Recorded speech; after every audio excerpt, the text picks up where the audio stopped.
Hoje é um tema difícil. Eu estou um pouco nervoso de abordá-lo, mas nós vamos passar por ele e as coisas vão ficar piores antes de ficarem melhores. Para que nós possamos também, então, mergulhar e dizer algumas coisas que o livro do Apocalipse diz. Vocês sabem que nós sempre ficamos com medo de dizer as coisas que o livro do Apocalipse diz. Mas, por outro lado, eu, pessoalmente, estou muito grato que ele diga essas coisas. Porque eu mesmo estava aprisionado em muitos enganos. E eu sou grato a Deus por ter dito estas coisas para que nós possamos tomar decisões de romper os laços que nos prendem a essas coisas estranhas, esses ventos de doutrina, que muitas vezes nós consideramos normais porque nós não sabemos outras coisas. A simplicidade de conhecer a Jesus Cristo e a Cristo crucificado muitas vezes nos escapa. E se nós apenas soubéssemos que tipo de amigo nós temos e quão próximo ele está e quão fácil é estar em contato com ele, nós nos pouparíamos muitas lágrimas e muitas dificuldades. Bem, quem é a besta do abismo sem fim? E onde nós lemos acerca dela? Nós terminamos na noite passada até o fim do capítulo 9. Agora, logicamente, nós deveríamos entrar no capítulo 10. Mas eu reservarei o capítulo 10 para daqui a pouco. Porque há dois lados da história. Há um lado da apostasia enquanto ela cresce, e nós começamos isso na noite passada, e nós mostramos como a escuridão espiritual aumentou nesta terra, e como uma estrela caiu do céu, e fumaça começou a sair do abismo sem fim. Isso significa que os ensinamentos satânicos estavam começando a emanar e a tomar controle da terra. Hoje à noite nós vamos prosseguir um pouquinho mais, e nós vamos ver o que eventualmente é a culminação dessas coisas que saem do abismo sem fim. E isso se desenvolverá em uma besta que sairá do abismo sem fim. Agora, o que é essa besta? Bem, novamente nós temos que perguntar à Bíblia. Assim que em Daniel capítulo 7, uma besta é muito claramente definida como um rei ou reino. É um reino. Aqui, portanto, está uma entidade política que se manifesta. Ou, em outras palavras, o ensinamento falso se tornou tão amplo que ele infiltrou o sistema político e se tornou uma doutrina mundial. Doutrina mundial legislada em sua plenitude. Nós temos visto isto neste estágio quando ele aparece, mas crescerá a um fenômeno mundial. E a pergunta é, o que está por trás de tudo? E essa pergunta nós queremos responder hoje à noite. Apocalipse capítulo 11. Nós estamos pulando 10, porque esta é a contraparte e nós estaremos lidando com ela mais tarde. Foi-me dado um caniço semelhante a uma vara. E também me foi dito, dispõe-te e mede o santuário de Deus. Você sabe, quando você mede algo, você quer saber a medida, não é assim? A Bíblia diz que nós somos o templo do Deus vivo. Qual é a nossa medida, portanto? Dispõe-te e mede o santuário de Deus, o seu altar e os que naquele adoram. Portanto, assim como nós tivemos uma enumeração, agora nós temos uma medição. Mas deixa de parte o ato exterior do santuário e não meças, porque ele foi dado aos gentios. Estes calcarão aos pés a cidade santa. Eles pisarão na verdade de Deus e na salvação de Cristo, que é tipificada no santuário. Tudo no santuário tipifica a Cristo. A porta, o portão, onde você entrou, o altar de holocausto é uma representação da cruz, o cordeiro que foi morto, eis o cordeiro de Deus que tira o pecado do mundo. A pia que lava, ela é que lava os nossos pecados. Você precisa nascer da água e do Espírito. Se você entrar no primeiro compartimento, Jesus é a luz do mundo. Jesus é o pão da presença. Jesus é o pão do céu. Ele é o incenso que nos torna aceitáveis pelo seu mérito a Deus. Se você entrar no último compartimento, ele é o legislador. Ele nos protege da condenação da lei por sua misericórdia. Uau! Tudo está ali no santuário. É uma mensagem linda. Por isso, aqui está a história da salvação em Cristo, que será pisada por certas forças gentílicas. E isso será feito por 42 meses. Agora, esse é um tempo profético de novo, e seria interessante saber o que ele significa. E é claro, é uma citação do livro de Daniel, capítulo 7, onde todos os atributos do anticristo são dados, incluindo o fato de que ele reina por esse período. Darei as minhas duas testemunhas que profetizem por 1260 dias, vestidas de pano de saco. Agora, é isso que chamamos de paralelismo hebraico. Você diz uma coisa de um jeito e você repete isso de outro jeito. Portanto, os primeiros 42 meses são seguidos por 1260 dias. E em termos proféticos, são o mesmo período. 42 meses proféticos, um mês profético tinha 30 dias. 42 vezes 30 dá 1260 dias. 1260 dias, um dia para cada ano, 1260 anos. Nós falaremos sobre isso mais tarde. É um período em que o santuário será pisado por pés e o povo de Deus também. Agora, quem são as testemunhas que se levantam para ouvir o que Deus tem a dizer? Agora, essas são as duas oliveiras e os dois candelabros, a luz que está diante de Deus, do Deus da terra. E se algum homem as ferir, prestem atenção nisso, se algum homem as ferir, fogo sairá de sua boca e devorará os seus inimigos. E se algum homem as ferir, ele deve dessa maneira ser morto. Não se metam com as oliveiras. Não se metam com os candeeiros. Seria interessante saber quem são eles, não seria? Bem, vamos dar uma olhada primeiro no período profético, cuja chave é o princípio ano-dia. Nós o encontramos no período do reino do chifre pequeno em Daniel capítulo 7, que diz: eles lhe serão entregues em sua mão. Esses são os santos do Altíssimo, por um tempo, tempos e metade de tempos. Isto é, 3 anos e meio proféticos, ou 42 meses, ou 1260 dias. Nós veremos os paralelos em um momento. E calcular a duração desse período profético é grandemente simplificado se nós atentamos para esses pontos simples. Um tempo era um ano. Algumas das traduções mais recentes dirão simplesmente 3 anos e meio. Isso é, 360 dias. Você pode ver Daniel capítulo 4, verso 16 e 11, verso 13. À margem na Bíblia autorizada, na King James. O tempo ao ano profético tinha 360 dias. Um dia significa um ano, ou um tempo significa um ano na profecia bíblica. Você descobrirá isso na versão autorizada. Portanto, nós fazemos a conta e descobrimos que são 1260 dias. E você pode olhar em Números, capítulo 14, versículo 34, em Ezequiel, capítulo 4, versículo 6, onde se diz: e eu te indiquei um dia para cada ano. Portanto, esses são, de fato, 1260 anos literais. Agora, há outras regiões onde nós encontramos esses textos. Daniel usa a terminologia no capítulo 12, verso 7. Um tempo, tempos e metade de um tempo. Apocalipse 11, 2 usa 42 meses. Apocalipse 11, 3 usa 1260 dias. Apocalipse 12, 6 usa 1260 dias. Apocalipse 12, 14 usa um tempo, tempos e metade de um tempo. Apocalipse 13, 5 usa 42 meses. Todos se referem ao mesmo período de tempo.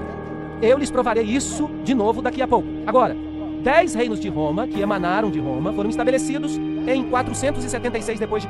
E em Daniel se diz que esse poder controlaria, ou teria controle sobre o povo de Deus. Se levantaria depois do estabelecimento dos 10 reinos. Em outras palavras, depois que Roma Ocidental foi dividida em 10. Bem, esse período é muito interessante, porque depois deste período, em 438 d.C., o governo papal começou de acordo com o decreto de Justiniano, que dizia que o papado seria o corretor dos hereges, e que ele seria o cabeça de todas as igrejas. Aqui, então, temos um cenário de igreja e Estado. Agora, se você faz uma conta com os 1260 anos, você obtém uma data interessante, 1798. Vamos olhar esses períodos de tempo de novo. Daniel 7:25, um tempo, tempos e metade de um tempo. Daniel 12:7, um tempo, tempos e metade de um tempo. Apocalipse 11:2, 42 meses. Apocalipse 11:3, 1260 dias. Apocalipse 12:6, 1260 dias. Apocalipse 12:14, um tempo, tempos e metade de um tempo. Apocalipse 13:5, 42 meses. Você acha que Deus está sendo sério quando ele fala sobre esse período? Parece que sim. Ele quer que nós saibamos algo sobre esse período de tempo. E nós podemos descobrir da Bíblia que eles significam a mesma coisa pelo paralelismo hebraico. Por exemplo, no livro de Apocalipse, se dirá: uma mulher, um deserto, 1260 dias. Em outro verso será dito: uma mulher, um deserto, 42 meses. Em outro lugar se dirá 3 anos e meio, e assim você pode ver que eles se aplicam à mesma coisa. Uma profecia muito, muito importante. Agora, em 1798, algo muito interessante aconteceu. Berthier, o general francês, marchou até Roma, sob as ordens de Napoleão, e prendeu o Papa. E declarou que era o fim do papado. Declarou que era o fim. Agora, é importante perceber que o papado era uma entidade política.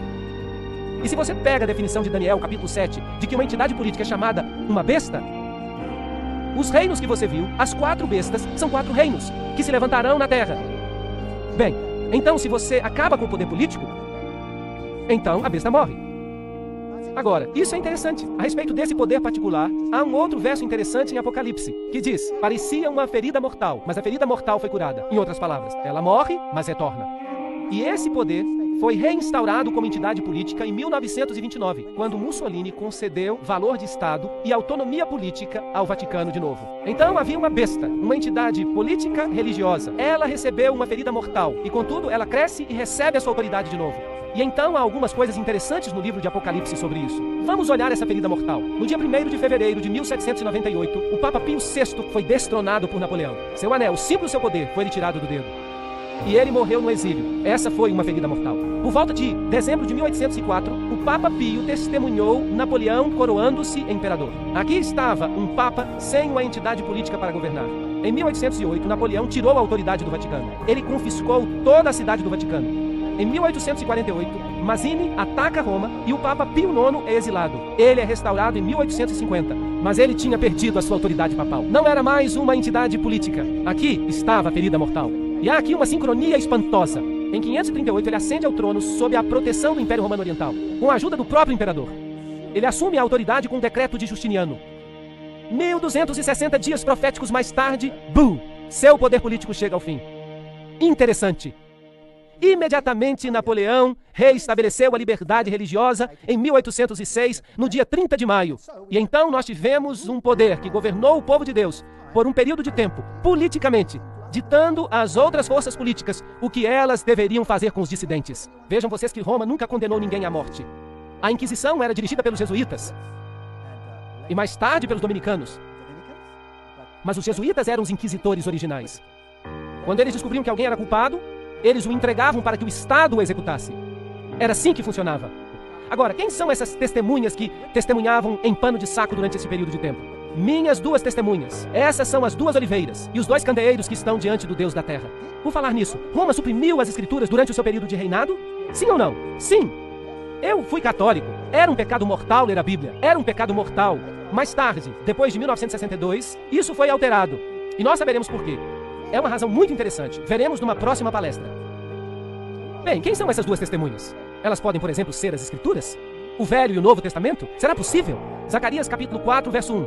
E o anjo que falava comigo veio de novo e me acordou, como se acorda um homem do seu sonho. E ele me disse, o que tu vês? E eu disse, eu olhei e eis um candeeiro. Vejam que há aqui um candeeiro, todo de ouro, com uma bacia sobre ele, e 7 lâmpadas, e 7 tubos para 7 lâmpadas, que estão sobre ele. E 2 oliveiras. Temos o mesmo símbolo. Portanto, Apocalipse tira esse simbolismo de Zacarias. Lembrem-se que esse poder reinou por 1260 anos como entidade política que tinha músculos políticos e força sobre todos que considerava hereges. Assim, vamos olhar Zacarias e vamos ver se encontramos outras imagens que possam ser interessantes. Nós encontramos os candeeiros que são mencionados em Apocalipse. Nós também encontramos as 2 oliveiras que são mencionadas em Apocalipse. Uma está do lado direito da bacia e outra está do lado esquerdo dela. E o verso 4. Então eu respondi e falei ao anjo que conversava comigo, dizendo, que são estas coisas, Senhor? Bem, é isso que queremos saber. Talvez consigamos uma resposta aqui. E o anjo que falava comigo me respondeu e disse, não sabes o que são? E eu disse, não, meu Senhor. Nós também dizemos a mesma coisa, o que são? E então ele respondeu e me disse, esta é a palavra do Senhor a Zorobabel, dizendo, e então ele falou que palavras eram essas. Então, o que são as oliveiras e o candeeiro? Da palavra de Deus. Então essa palavra de Deus estava profetizando em roupa de saco, por 1260 dias. Vocês sabem quando foi que os reformadores começaram a imprimir a Bíblia? Eles começaram a usar a imprensa de Gutenberg. E quando eles começaram, esta foi destruída. E então queimaram todas as Bíblias que haviam sido impressas. E eles tentaram destruí-la por todos os meios à sua disposição, sem sucesso. Bem, mais tarde eles escreveram uma sua contraversão, que é conhecida como a Bíblia Jesuítica. Eu vou falar sobre isso mais tarde. Verso 11. Então eu respondi e disse a ele, o que são essas oliveiras do lado direito do candeeiro e do lado esquerdo dele? E eu respondi de novo e lhe disse, e o que são os ramos das 2 oliveiras, que por intermédio dos tubos de ouro esvaziam o azeite de ouro escorrendo? E ele me respondeu e me disse, não sabes tu o que são? E eu disse, não, Senhor. Então ele disse, estes são os 2 ungidos, ungidos com o poder de Deus. Em outras palavras, pelo Espírito Santo. Esta palavra de Deus foi pregada ao mundo. Ela se levanta pelo Senhor de toda a terra. Então, eu me virei e levantei os meus olhos e olhei. O que será que ele vai ver? Ele vai ver a resposta. Um rolo que voava. Agora, o que é um rolo que voa? É um pergaminho. É a palavra de Deus. Então ele vê a palavra de Deus voando no ar. Isso é um símbolo do quê? Da pregação da mensagem ao mundo. Então esta é a resposta. Diz respeito à palavra de Deus. E ele me disse, o que tu vês? E eu respondi, vejo um rolo voando, e a sua extensão. E ele dá a extensão em côvado. E ele me disse, esse é o curso pelo qual ele vai até a terra toda, para que todos os que furtam sejam eliminados. Estas são as advertências de Deus. E todo o que jurar será eliminado deste lado de acordo com ela. E eu farei acontecer, diz o Senhor dos Exércitos. E ela entrará na casa do ladrão, e na casa daquele que jura falsamente pelo meu nome. E ela permanecerá no meio da sua casa. E ela consumirá a lenha que há ali, e as pedras que há ali. Ok. Então a palavra de Deus convencerá, quer seja suprimido ou não. É isso? Basicamente, é isso que está sendo dito. Leiamos, porque Zacarias está ficando interessante. Então o anjo que falava comigo saiu. Lembre-se, Apocalipse 11 está citando Zacarias, destes mesmos versos. E nós podemos obter mais informações. O que foi que eu disse no começo? A lei é o testemunho. Portanto, nós estamos cavando no testemunho para ver o que os profetas tinham dito. Aquilo que está em harmonia com o que vai acontecer aqui. Levanta os teus olhos e vê este que sai. E eu disse, o que é? E ele respondeu, é um efa que sai. Uau, agora está ficando interessante, um efa. Agora, o que é um efa? Um efa era uma medida. Era uma medida padrão, com a qual você media farinha, por exemplo. Agora, no livro de Apocalipse, não estava acontecendo uma medição? Sim ou não? Ahá, aqui temos uma outra medição acontecendo. E nós temos o padrão de medida. Obviamente, o padrão para o que é certo e o que é errado. Mas aqui está um interessante padrão que se estabeleceu. O que é isto? E eu respondi, é um efa que sai. E ele disse além disso: este padrão é o que você verá em toda a terra. E eis que se levantou um talento de chumbo. Vejam que o efa tinha uma tampa sobre ele. Uma tampa pesada. Esta tampa aqui era muito pesada. Era feita de chumbo. Então ele levantou esta tampa de chumbo e olhou dentro do efa, que é a medida padrão. E o que ele viu dentro? Uma mulher sentada no meio do efa. Oh, isso é interessante. O que é uma mulher na Bíblia? É uma igreja. Uma igreja. Então há uma igreja apóstata nesta terra. E há uma igreja verdadeira nesta terra. E nesta se senta uma mulher. Portanto, ela é um padrão. Um efa que está sendo estabelecido por uma igreja. Será que isso é lógico? Sentada no meio do efa. E ele disse: isso é impiedade. Então temos aqui o contrário do que o rolo estava dizendo. O rolo no início tinha dito: eu te condenarei pela minha palavra. Se você roubar, saberá que roubou. Se você fizer isso ou outra coisa, minha palavra vai condenar você. Mas aqui está um outro padrão sobre a terra. E ele é controlado por uma igreja diferente. E é uma igreja ímpia. E ele atirou o peso de chumbo na boca. Então esta mulher se rebelou por um tempo. E então a tampa foi devolvida. Opa, agora está interessante. Será que o Apocalipse falou de um padrão que não era bíblico? Sim ou não? Claro que falou. E a tampa foi levantada para que todos pudessem ver. Como é que os reformadores chamavam Roma? Chamavam abertamente de anticristo, mas então se fechou. E o que os reformadores dizem hoje? Publicamente, oficialmente, em todos os seus sínodos, o que o Concílio Luterano decidiu? Em 1994, se não me engano, decidiram que ela não mais seria chamada de anticristo. Os calvinistas decidiram a mesma coisa. Todos eles decidiram a mesma coisa. Então, a tampa voltou para o efa. E eu levantei os meus olhos e olhei, e eis que havia duas mulheres, e o vento estava em suas asas, pois elas tinham asas como asas de uma cegonha. E isso é má notícia. É má notícia, porque você vê, a cegonha é um pássaro imundo. E um pássaro na Bíblia, aqui é o símbolo do Espírito Santo. Portanto, há dois grupos que, pela operação de um falso espírito, estabelecerão um padrão, com uma outra mulher nele, entre os céus e a terra. Então disse o anjo que falava comigo: aonde elas levam o efa, o padrão? E ele me disse: para construir uma casa na terra de Sinar. Isso é, Babilônia. E será estabelecida, posta sobre sua própria base. Uau! O que Zacarias está dizendo é que um outro padrão reinará nesta terra. Este padrão será estabelecido por uma igreja. Todos terão conhecimento de que era ímpio, será revelado, mas a impiedade será coberta. E então, dois grupos de igreja poderosos, a Bíblia os chama de dragão e falso profeta, virão e então levantarão este padrão e dirão: aqui está, e o Império Babilônico renascerá num sentido espiritual nesta terra, com um padrão que substitui o padrão de Deus. Isso está fazendo sentido? É assustador? Será que vai acontecer? Bem, vamos ver o que o resto do Apocalipse diz sobre isso.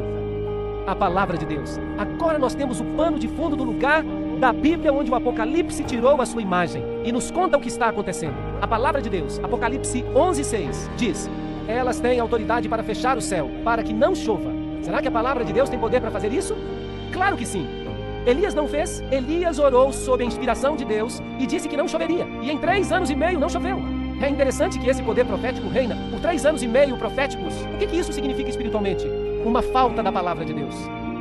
E então fizeram guerra contra a palavra de Deus, não nos dias de sua profecia.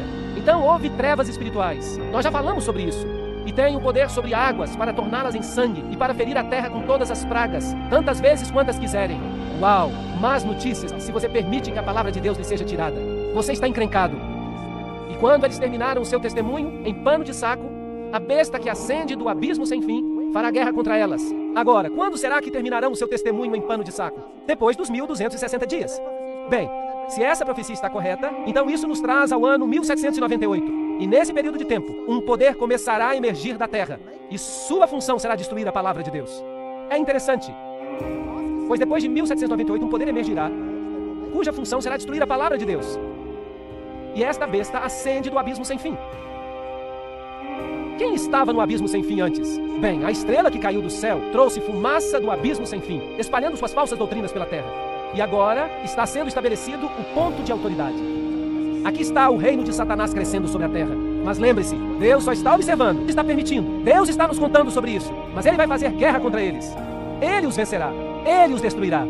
Então, alguma coisa acontece aqui que faz com que a palavra de Deus seja oficialmente rejeitada. Mas isso é um envolvimento maior. Será o nascimento de um reino que quer oficialmente obliterar a palavra de Deus. E o seu cadáver ficará estirado na praça da grande cidade que espiritualmente se chama Sodoma e Egito, onde também o seu Senhor foi crucificado. Agora, nosso Senhor não foi crucificado em Sodoma, e Ele não foi crucificado no Egito. Portanto, somente nas pessoas de seu povo pode ele ser crucificado. Agora, talvez haja aqui uma tipologia que precisamos compreender. Será que é alguma coisa que aconteceu por volta de 1798 naquela região do mundo? Onde houve um ataque à palavra de Deus? Bem, não podemos misturar as palavras aqui. Eu repetirei. Onde houve um ataque à palavra de Deus, num lugar onde o povo de Deus tinha sido sacrificado, morto, assassinado por causa de sua fé? Será que Cristo estava sendo crucificado de novo sob a forma de seu povo? Será que houve um país que fez isso? Sim, de fato houve. É um país muito interessante. E esse país se chama França. Eles fizeram exatamente isso. Uma representação como numa miniatura. Sim, no livro Grande Conflito há uma linda declaração sobre isso. Vamos lê-la. A grande cidade em cujas ruas as testemunhas foram mortas e onde seus corpos jazem é o Egito espiritual. De todas as nações apresentadas na história bíblica, o Egito mais abertamente negou a existência do Deus vivo e resistiu aos seus mandamentos. Nenhum monarca já se aventurou de forma mais aberta numa rebelião contrária à autoridade dos céus do que o rei do Egito. Quando a mensagem lhe foi trazida por Moisés, em nome do Senhor, Faraó respondeu orgulhosamente: quem é Jeová para que eu obedeça a sua voz e deixe Israel ir? Eu não conheço Jeová, nem deixarei Israel ir. Esta é uma rebelião aberta contra a palavra de Deus. A citação continua. Isso é o ateísmo. E a nação representada pelo Egito daria voz a uma negação semelhante das ordens do Deus vivo e manifestaria um espírito semelhante de descrença e desafio. A grande cidade é também comparada espiritualmente a Sodoma. Ao quebrar a lei de Deus, foi especialmente manifesta na luxúria. E esse pecado foi também a característica proeminente da nação que cumpriria as especificações desta passagem bíblica. Eu posso continuar falando sobre isso. É um assunto muito fascinante, onde o Senhor foi também crucificado. Esta especificação da profecia também foi cumprida pela França. Em nenhuma terra o espírito de inimizade contra Deus foi mais claramente demonstrado. Em nenhum país a verdade encontrou uma oposição mais amarga e cruel. Na perseguição que a França visitou sobre os confessores do Evangelho, ela crucificou a Cristo na pessoa dos seus discípulos. Eu acredito nisso. Eu gostaria de ir adiante e dizer que a França representa os primórdios, o cerne da ascensão do reino de Lúcifer. E eu vou provar isso para vocês com muitas citações. E nós veremos que o que foi estabelecido ali há de governar o mundo todo hoje. E isso afeta você e a mim diretamente. Isso é a história em aplicação. Aqui está o famoso chapéu jacobino que foi usado pelos revolucionários franceses. Eles usaram o chapéu jacobino. Agora, o que esse chapéu jacobino significa? Eu vou explicar isso numa próxima palestra. De fato, este é o chapéu de Mitra. Trata-se do mitraísmo, a adoração ao Deus Sol. Mas não se preocupem, vou explicar mais tarde. Apocalipse 11:7 diz: quando tiver então concluído o testemunho que devem dar, a besta que surge do abismo pelejará contra elas. Anotem, o que aconteceu na França são as primícias do que vai acontecer com o mundo inteiro. Assustador. Pelejará contra elas e as vencerá e matará. Será que a França, depois da Revolução Francesa, fez guerra contra a palavra de Deus?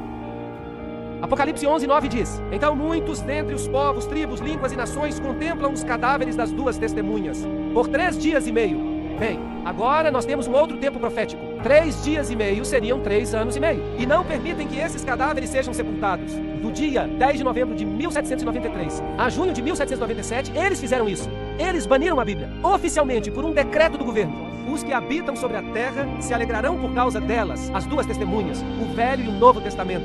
Realizarão festas e enviarão presentes uns aos outros. Será que os franceses fizeram isso? Sim, eles de fato fizeram isso, porque esses dois profetas, a Bíblia tinha atormentado aqueles que viviam sobre a terra. É verdade, eles só acreditavam que a Bíblia os havia atormentado. Mas há mais gente que acredita que a Bíblia era um poder atormentador. Mas depois de 3 dias e meio, um espírito de vida, vindo da parte de Deus, neles penetrou. E aqueles que os viram sobreveio grande medo. Destruíram a Bíblia? Não. Depois desse evento, que foi só o começo desse grande ataque à palavra de Deus, o poder veio à palavra de Deus. E Bíblias apareceram em todas as partes do mundo. Todas as grandes sociedades bíblicas começaram depois desse dia. E a Bíblia foi colocada em cada mão que a desejava no mundo inteiro. Isso enfureceu a besta do abismo sem fim, de tal modo que ela mudou a sua tática de guerra. E nós vamos lidar com essas táticas em 2 palestras chamadas A Batalha das Bíblias e Mudando a Palavra. Elas vão acontecer a seguir. Se você está chateado comigo hoje à noite, volte de qualquer forma, ok? Então a palavra de Deus se levantou e pregou com poder daqui por diante. Mas a guerra não acabou, estava apenas começando. E as duas testemunhas ouviram grande voz vinda do céu, dizendo-lhes: subi para aqui. E subiram ao céu na nuvem, e os seus inimigos as contemplaram. E o inimigo, eu devo lhes dizer, odeia a palavra de Deus. Naquela hora houve grande terremoto e ruiu a 10ª parte da cidade.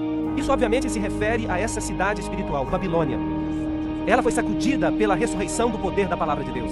E então Satanás redobrou seus esforços para esmagá-la de novo. E morreram nesse terremoto 7.000 pessoas. De novo, esse é um número simbólico. Ao passo que as outras ficaram sobremodo aterrorizadas e deram glória ao Deus do céu. Notem, Passou o segundo ai. Eis que sem demora vem o terceiro ai. Um ai é algo que torna impossível para as pessoas encontrarem a verdade. O primeiro ai foi a destruição física das áreas cristãs originais pelos poderes que trabalhavam contra Cristo. Este ai é agora um escurecimento espiritual de todo o conhecimento que diz respeito a Deus, por esse poder que faz guerra contra a palavra de Deus. O que aconteceu na Revolução Francesa? Vamos ver como ela cumpriu essas profecias. Temos aqui a queda da Bastilha. E claro, com este evento, toda a estrutura política do mundo foi mudada. Antes disso, você tinha monarcas que governavam.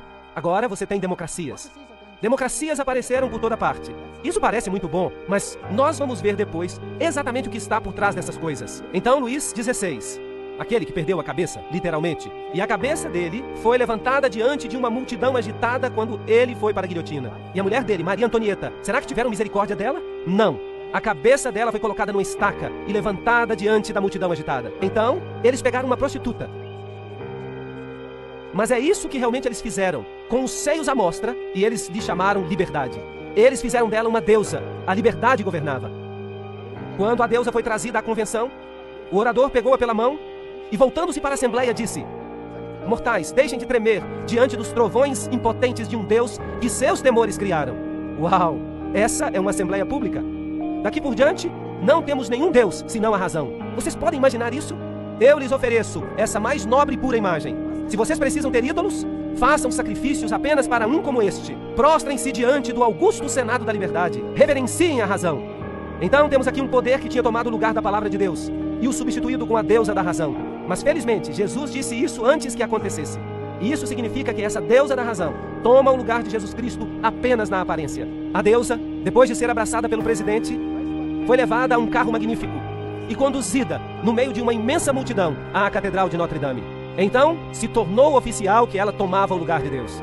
Então ela foi elevada a um sublime altar e recebeu a adoração de todos os presentes. Portanto, o governo adorava essa mulher. Foi assim que aconteceu. Ela foi levada pelas ruas, ela foi colocada num carro, ela tinha o sol como símbolo, e se dizia, a deusa da razão. E ela foi entronizada em Notre Dame, e aquela catedral que simbolizava o cristianismo foi invadida pelo poder legislativo. Assim, o Velho Testamento e o Novo Testamento foram queimados, e todos os livros religiosos foram queimados numa pira. E uma nova lei substituiu a lei de Deus. Será que podemos substituir a lei de Deus? Eu não creio que possamos. Aquele pergaminho que voa pelo céu, a palavra de Deus, nos convence do que é certo e do que é errado. Ela nos mede de acordo com o seu padrão, sem levar em consideração se outra instituição eleva o seu padrão. Certo ou errado? Sim. E é por isso que hoje à noite nós veremos como essa batalha continuou. Como um padrão foi colocado de lado e como a humanidade adotou um outro padrão. E que Deus nos abençoe a fazer a escolha do padrão certo.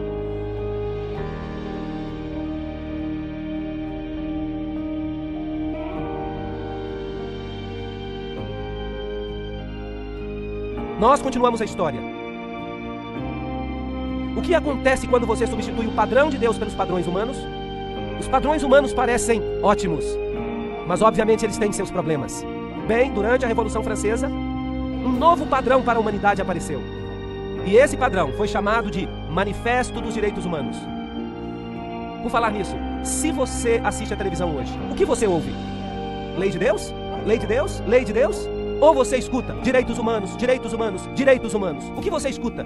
Você escuta direitos humanos. Agora, não é fascinante que a França tenha publicado seu primeiro manifesto dos direitos humanos dessa forma? Isso não é fascinante? São 2 tábuas de pedra. O que isso representa? A lei de Deus. Aqui estava o homem inaugurando uma nova lei. Isso é uma coisa muito fascinante. Há muito simbolismo nisso. É um assunto grandioso demais para caber dentro desses slides. Eu vou usar uma outra conferência e vou lhes dar todos os detalhes e vou mostrar o simbolismo por trás disso. Eu só estou mencionando apenas um. Vejam aqui, um feixe de varas. Aquele ali, uma serpente com a cauda na boca. Aquele outro ali, o olho que observa em um triângulo. Isso é fascinante. Um feixe de varas. O que isso significa? Esses são os fascia. Fascia vem do tempo romano, do procônsul. Ele usava um feixe de varas, fascia, e ele as levava até um monte. E se ele fosse aceito como líder por todos, ele colocava uma coroa ao redor dele e se tornava poderoso no comando. Todo o poder residia em um único homem. É por isso que é chamado fascismo. Fascia, fascismo, e você pensa em Adolf Hitler. Fascismo, e você pensa em Mussolini. todo o poder em um homem. Ele era chamado de Führer, não é certo? Ok, esse é o sistema de controle. Agora, direitos humanos. O que isso tem a ver com fascismo? Isso não é interessante? Eu diria que é interessante, mas vamos deixar isso para a próxima conferência. O primeiro manifesto dos direitos das nações foi de fato declarado por Ciro o Grande. Na cultura persa, havia este grande princípio fundamental: bons pensamentos, boas palavras, boas obras. Ciro o Grande. Bons pensamentos, boas palavras, boas obras. E o manifesto dele era assim: quando os meus soldados, em grandes números, entrarem pacificamente em Babilônia, eu não permitirei que ninguém aterrorize o povo. Eu manterei diante dos meus olhos as necessidades do povo e seus santuários e promoverei seu bem-estar. Libertarei todos os escravos. Não é interessante que Napoleão libertou todos os escravos e terminou a supressão religiosa e todas essas coisas? Eu colocarei fim ao seu infortúnio e escravidão. Esse era um bom manifesto. E nós lemos no Grande Conflito, séculos depois de o sangue dos santos ter sido derramado, ela está falando dos valdenses, dos albigenses, ela está falando dos protestantes que foram mortos. E muitos deles morreram por causa da França. Aqui está a Inquisição e as ferramentas da Inquisição. A machadinha que cortava a cabeça. Instrumentos de tortura horrível. E eles eram principalmente torturados por causa da heresia.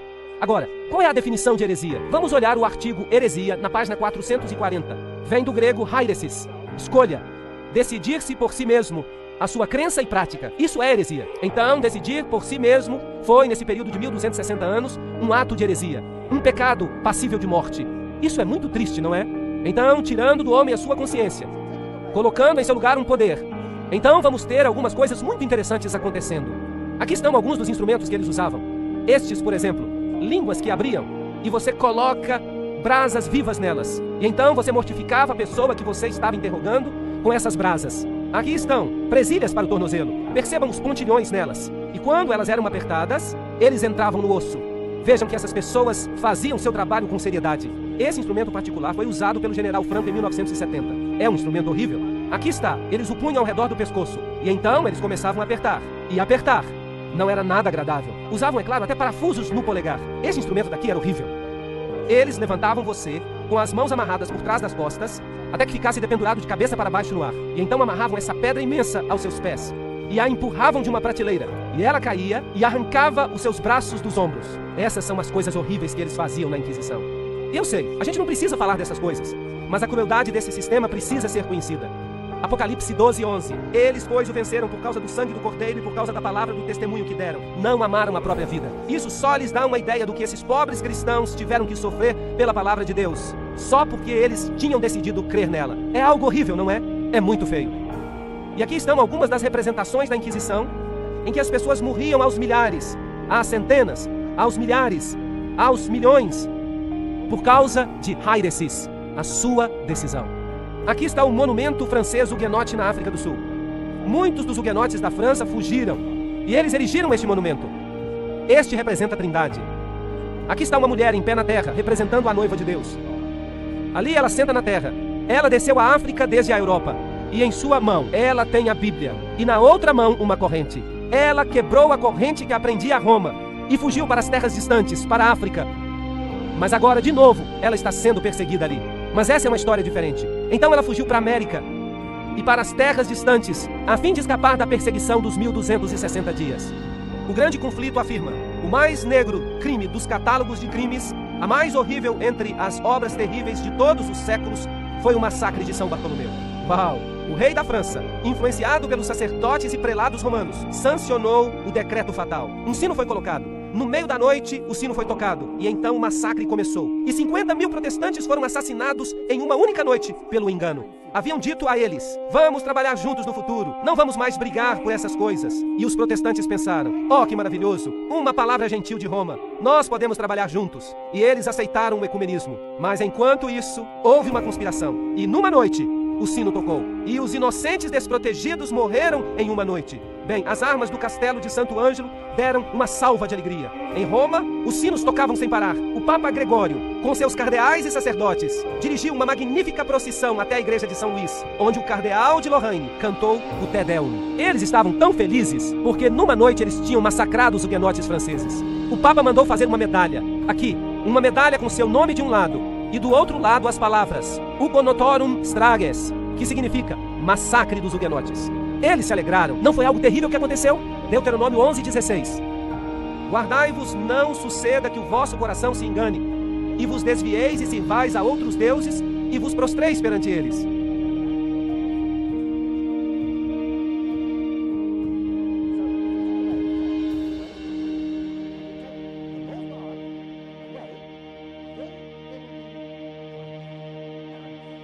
Apocalipse 11, 7. Quando tiver então concluído o testemunho, a palavra de Deus, a besta que surge do abismo pelejará contra elas e as vencerá e matará.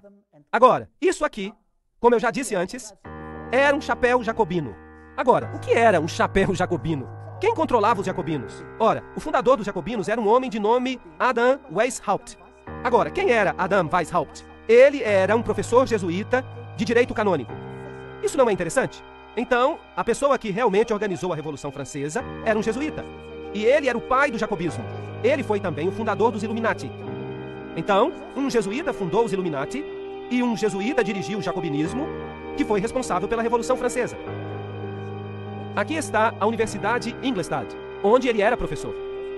É interessante que depois da Revolução Francesa, o papado tinha recebido uma ferida mortal e se tornou insignificante aos olhos dos homens. Mas em 1929, o menor estado do mundo foi mais uma vez estabelecido. Então, algo que tinha recebido uma ferida, agora se levantou de novo. Portanto, em 1929, Gaspari assinou o Tratado do Laterano e os estados do Vaticano voltaram à existência. E o jornal San Francisco Chronicle disse: Mussolini e Gaspari assinaram um pacto histórico em Roma. A disputa romana naquela noite se tornou uma coisa do passado. E o Vaticano fez paz com a Itália. As assinaturas naquele documento memorável pretendiam sarar a ferida. É como se eles estivessem citando as escrituras. Extrema cordialidade foi demonstrada de ambos os lados. É uma história fascinante. Esse poder parecia ter recebido uma ferida mortal. E agora ele se erguia de novo. Mas vejam, ele só parecia ter recebido uma ferida mortal. O engano é algo que é inexplicável às vezes. Agora deixe-me mostrar alguns dos papas posteriores. Aqui está Antônio Sayer. Ele foi o primeiro grande mestre da maçonaria, em London Lodge, fundada em 1717. Vejam que este é o período de tempo precursor que leva ao tempo da Revolução Francesa. E esses maçons se erguem assim, com as mãos no estômago e com o dedo apontando para cima. Esta é a figura do Papa Pio XII. Ele imprimiu um selo. E este é um retrato do Papa Pio XII. Ele é quadrado e tem um simbolismo maçom nele. E ele aparece em pé do mesmo jeito. É interessante que o Vaticano proibiu a maçonaria. Mas também é interessante que se você não quer ser culpado por alguma coisa, tudo que você tem que fazer é proibi-lo e praticá-lo em segredo. Mas lá no Vaticano, a maçonaria proliferou e todo cardeal se tornou membro. É interessante, mesmo quando ela havia sido proibida. Lembrem-se que Apocalipse capítulo 9 nos disse: soou a trombeta, e eu vi uma estrela cair do céu na terra, e a ele foi dado a chave do abismo sem fim. E ele abriu o abismo sem fim, e se levantou a fumaça do abismo, e a fumaça de uma grande fornalha, e o sol e o ar foram escurecidos por causa da fumaça do abismo. Então, a luz de Jesus foi escurecida por causa da fumaça. Foi assim que começou. Em Apocalipse 12, 3, nós temos outra besta. E apareceu um novo portento no céu. E eis um grande dragão vermelho, que tinha 7 cabeças e 10 chifres, e 7 coroas sobre as cabeças. Portanto, em Apocalipse capítulo 9, nós temos essa fumaça saindo. Em Apocalipse capítulo 11, essa besta sai do mesmo abismo sem fim. É ela que faz crescer essas trevas sobre o reino estabelecido. Ela começa a crescer. Os outros poderes de Apocalipse são este dragão com as 7 cabeças, com uma coroa sobre a cabeça.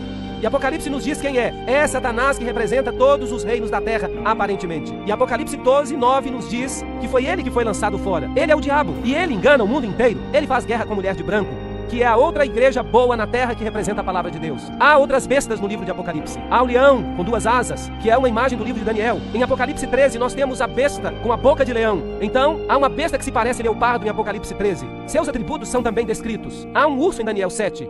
Esses atributos são também encontrados em Apocalipse 13. E então há uma besta terrível. É impossível saber exatamente qual é a sua forma. Mas há aqui a imaginação de um artista. Ela tem chifres, que você também encontra em Apocalipse 13. Então essas bestas são todas muito interessantes. E todas são representadas como se saíssem do mar, ok? Então, em Apocalipse 13, todos os atributos de Daniel 7 se encontram nesta besta conglomerada que se levanta do mar. Apocalipse 13 também tem uma besta que sai da terra. E ela se parece, talvez, como esta. Eu não sei como ela se parecia. E em Apocalipse capítulo 17, você tem outra besta com uma mulher montada nela. Vamos ler isso. 17:3. E ele me levou em espírito até o deserto. E eu vi uma mulher sentada sobre uma besta escarlate, cheias de nomes de blasfêmia contra Deus, e tendo 7 cabeças e 10 chifres. E o verso 8. A besta que viste era e não é. Está para emergir de onde? Do abismo, e caminha para a destruição. Isso é interessante. Que outra besta veio do abismo sem fim? A besta de Apocalipse 11, certo? que fazia guerra contra o povo de Deus. Será que há uma ligação aqui? Provavelmente. E quem controla essa besta que sai do abismo sem fim? Quem está montada nela? Uma mulher. Uma igreja dirige. Será possível que os sistemas políticos deste planeta estão sendo dirigidos por uma mulher e nós não saibamos disso? Porque ela se escondeu no mistério, no segredo, e você não a vê, e você não a conhece, mas está realmente acontecendo? Você acha isso possível? Você acha que esse poder, esta igreja, pode ter usado seus agentes para fingir matá-la, quando de fato ela controla o mundo através das suas agências? Através das sociedades secretas do mundo? Essas sociedades que foram iniciadas por Weishaupt? Que era o quê? Um jesuíta. É possível? Iluminismo. O que é o iluminismo? Para onde ele está nos levando? É possível que haja uma guerra contra a palavra de Deus? Que aqueles que representam a palavra, a igreja, vão entrar em conflito com essa nova entidade política que tem um novo padrão que é chamado de direitos humanos? Você acha que isso é possível? Você sabe que há um autor que há 150 anos escreveu sobre esse assunto. E eu vou citar esse autor agora. E o ponto não é se isso é certo ou errado, mas apenas que foi percebido assim. E vamos comparar isso com o que o ocultismo disse mais ou menos na mesma época. Nós vamos fazer isso. Vamos comparar o que esta fonte disse com o que os próprios ocultistas disseram exatamente no mesmo período. E nós vamos ver algo fascinante.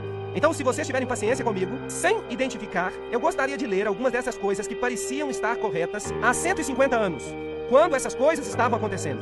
Você sabe, a Revolução Francesa e suas consequências. Por uma variedade de imagens, o Senhor Jesus representou a João, está falando do Apocalipse, o caráter ímpio e a influência sedutora daqueles que têm se destacado na sua perseguição ao povo de Deus. A apresentação de Deus de obras detestáveis dos habitantes dos poderes que governam o mundo, que se ligam em sociedades secretas, que desonram a lei de Deus, deveria capacitar o povo que tem a luz da verdade para que se mantivesse distante desses males. Então, 150 anos atrás, isso já era percebido. Uau! Então, para João, o caráter ímpio e a influência sedutora daqueles que se destacaram por sua perseguição ao povo de Deus, quem são esses? Esse terrível retrato descrito por João para mostrar quão completamente os poderes da terra se entregarão à maldade, deveria mostrar para aqueles que receberam a verdade quão perigoso é se associar com sociedades secretas ou se unir a elas. Fascinante. Os poderes que governam o mundo, que se associaram a sociedades secretas e confederações. Eles não guardarão os mandamentos de Deus. Eles têm um outro padrão. Aqui está o texto citado pelo profeta Isaías, que eu já li para vocês. Isaías, no capítulo 8, 9 a 13, diz: Associai-vos, ó povos, e sereis despedaçados. Em outras palavras, fazei confederações por trás dos bastidores. Planejai juntos como subverter a verdade no mundo. Ó povos, sereis despedaçados. Dai ouvidos todos os que sois de países longínquos. Cingi-vos e sereis despedaçados. Forjai projetos e eles serão frustrados. Falai a palavra e ela não subsistirá, porque Deus é conosco. Essas pessoas estão dizendo: Deus é conosco. Nós estamos fazendo a coisa certa, porque o Senhor assim me disse, tendo forte a mão sobre mim, e me advertiu que não andasse pelo caminho desse povo, dizendo: Não chameis conjuração a tudo quanto este povo chama conjuração. Não temais o que ele teme, nem tomeis isso por temível. Ao Senhor dos exércitos, a ele santificai. Seja ele o vosso temor, seja ele o vosso espanto. Ahá! Então Isaías está prevendo que o mundo se associaria e diria: O Senhor está nisto, nós estamos trabalhando juntos como um grupo. Esta é a melhor coisa que devemos fazer. Mas eles estão deixando Deus fora disso e não terão sucesso. Então, há aqueles que perguntam se é correto para os cristãos pertencerem à maçonaria e a outras sociedades secretas. Que todos leiam uma passagem que acabei de citar. Se nós somos mesmo cristãos, precisamos ser cristãos em todo lugar. E precisamos considerar e ouvir o conselho dado, tornando-nos cristãos de acordo com o padrão da palavra de Deus. Percebem, então, que é importante que nós vejamos o que os maçons realmente ensinam? Ou talvez ainda mais interessante, quem fundou os maçons? Quem os controla? O que eles ensinam? Será que de fato eles pregam contra Jesus e a palavra de Deus? Sim ou não? Essas são perguntas que nós precisamos responder. O caráter não cristão dessas confederações será percebido nas sociedades secretas, porque elas servem a deuses tão insensatos e tão impotentes quanto os deuses do hinduísmo. Que interessante. Aqueles que se levantam pelo estandarte ensanguentado do príncipe Emanuel não podem se unir à maçonaria ou a qualquer outra sociedade secreta. Cristo não está dividido. Ninguém pode se unir a elas e ser homem livre diante de Deus. Os cristãos devem romper todos os laços que os prendem a essas sociedades secretas que não estão sob o controle de Deus. Nós não podemos pertencer a sociedades secretas. Isso foi escrito há 150 anos. E finalmente, uma coisa eu sei. que aqueles que permanecem em contato com elas serão queimados com os maços de joio. Os agentes satânicos estão em toda a cidade, ocupadamente organizando partidos que oponham a lei de Deus. Nós não podemos baixar a nossa guarda. E um dos planos das sociedades secretas é formar monopólios gigantescos. Poucos homens se juntarão para obter todos os meios em certas linhas de negócio. Será que isso está acontecendo hoje? Estamos vendo monopólios gigantescos sendo formados, forçando o pequeno empresário a se aposentar ou a se submeter a seu poder? Sim ou não? E se você não faz o que mandam, você não consegue prosperar. Você já ouviu falar de multinacionais? Sim ou não? Você não pode abrir o jornal hoje sem ler a respeito das multinacionais. Certo ou errado? Parece tudo bom, mas você sabia que a sua liberdade está sendo corrompida passo a passo, até que você não seja nada mais do que um escravo? E se você ousar abrir a boca, bem, você perderá o seu emprego e a sua indústria, e você não será capaz de comprar ou de vender. Os sindicatos serão uma das agências que trarão sofrimento à terra nesse tempo, como nunca o mundo experimentou. As pessoas não creem nisso, mas eu creio. Eu já tive a experiência desagradável de me levantar do outro lado dos sindicatos, quando eles estão em greve. Você já viu isso? É muito assustador. Na África, onde eu vivo, os sindicatos são muito poderosos. Os sindicatos parecem uma coisa boa. E é claro, os direitos humanos garantem a existência de sindicatos, para que você possa brigar pelos seus direitos. Mas pense nisso. Se o bolo é de um tamanho e eu brigo por uma fatia maior, o que acontece com a fatia do meu vizinho? Ela fica menor, certo ou errado? Será que eu estou amando o meu próximo como a mim mesmo, quando eu faço com que a fatia dele fique menor para que a minha possa ficar maior? Sim ou não? Eu acho que não. E se chegar o ponto quando você quiser dividir a fatia? Bem, você só pode ficar com a sua fatia. Eu já estive do outro lado disso. Eu já tive as minhas costelas fraturadas por membros dos sindicatos. Eles estavam usando as universidades para atingir o governo. Eles declararam um boicote às aulas da universidade. E os alunos estavam ficando sem educação. Isso significava que os alunos pagavam todo o semestre e perdiam tudo. Então a universidade decretou que as aulas continuassem. Eu era professor e eu disse, as aulas vão continuar. E então os sindicatos invadiram a minha sala. E eu fiquei em pé na porta e disse, lamento, mas vocês não podem entrar aqui. Sou eu que dou permissão para que os alunos entrem aqui. Eu sou responsável, não eles. E eles começaram a me bater. E eles quebraram as minhas costelas. E a polícia estava por toda parte. Será que alguém levantou um dedo? Não. Eu tenho prova disso. Eu saí na primeira página de todos os jornais do país. E nada aconteceu. Os alunos não conseguiram sucesso. E eles saíram. Felizmente, por alguma razão, eles saíram. Talvez haja poder no poder da oração. Eles foram para outro lugar e quebraram tudo. Bateram até nos alunos. Bateram neles horrivelmente. Meus alunos escaparam aquele dia pela graça de Deus. Eu estava ali num prédio onde os membros do sindicato negociavam. E os negociadores não queriam lhes conceder o que queriam. E então eles começaram a bater em ritmo contra o prédio, como somente os africanos sabem fazer. Era um prédio de vidro. E ele explodiu. Ele caiu com uma chuva de vidro. Uma coisa horrível. A destruição que você vê. Um dos agentes a causar o tempo de angústia, os sindicatos não são de Deus. Aqueles que se unem às sociedades secretas, fiquem longe delas. Isso foi escrito há muitos anos. Apocalipse 11:15. O sétimo anjo tocou a trombeta, e houve no céu grandes vozes dizendo, o reino do mundo se tornou de nosso Senhor e do seu Cristo, e ele reinará pelos séculos dos séculos. E os 24 anciãos que se encontram sentados nos seus tronos, diante de Deus, prostraram-se sobre os seus rostos e adoravam a Deus, dizendo, graças te damos, Senhor Deus Todo-Poderoso, que és e que eras, porque assumiste o teu grande poder e passaste a reinar. Portanto, há também boas notícias, apesar deste poder. E começa em Apocalipse capítulo 9, abrindo as covas do inferno, para trazer as suas doutrinas ao mundo, doutrinas que obscurecem a luz, e para trazer trevas sobre a terra, crescendo através da história até o tempo em que nós chegamos à Revolução Francesa. As covas do inferno estão abertas de novo, e um poder se levanta. Este deve se tornar um poder político universal, que será controlado por uma mulher, por uma igreja que substituirá a palavra de Deus, e usará o seu próprio padrão para substituí-la. O seu próprio EFA. Isso faz sentido? Parece bom no papel, mas de fato viola todo o princípio da palavra de Deus. Todo o princípio dos 10 mandamentos é violado. E é difícil ver, porque parece tão bom. Mas quando continuarmos com as palestras, perceberemos que esse é de fato o caso. Se você pegar o primeiro mandamento, que diz, eu sou o Senhor teu Deus, não terás outros deuses diante de mim. Há países que se dispõem a honrar isso ou qualquer outra coisa, desde que tenham uma paz universal para todos, desde que concordem. De fato, isso parece equivalente a dizer, terás todos os outros deuses diante de mim. Concordam comigo?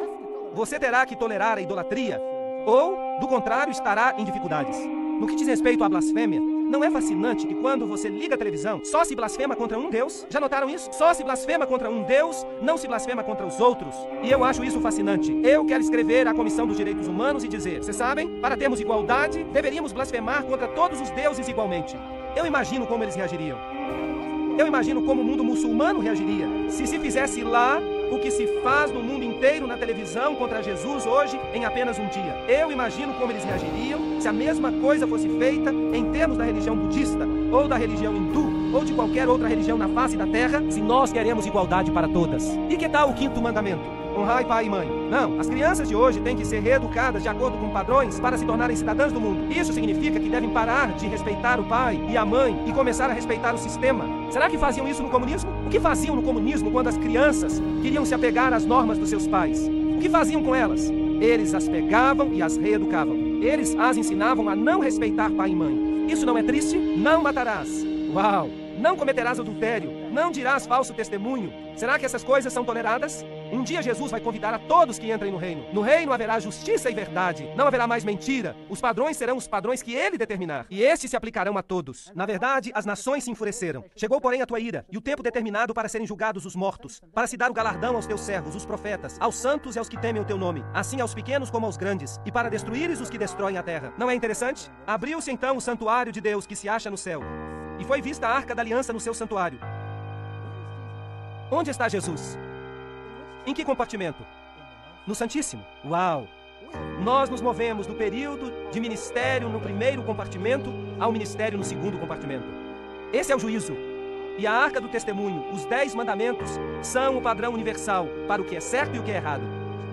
Não há dúvida sobre isso. E nós vemos esse testemunho. E isso significa que o tempo acabou.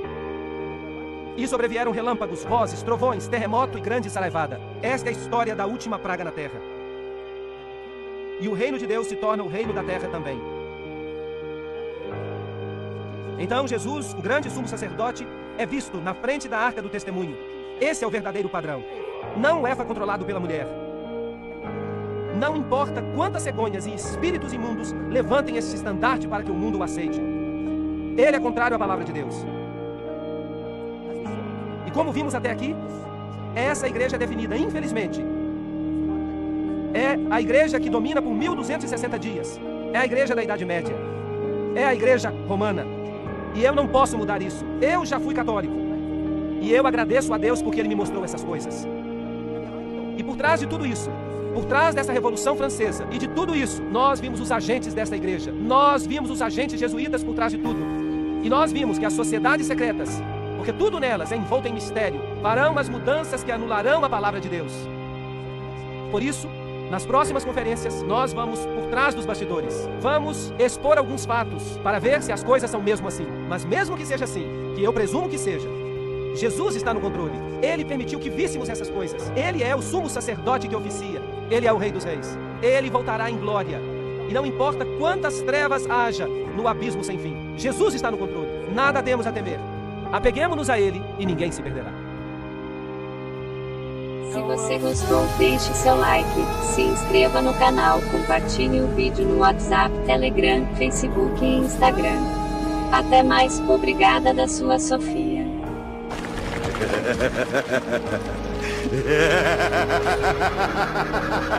Ah!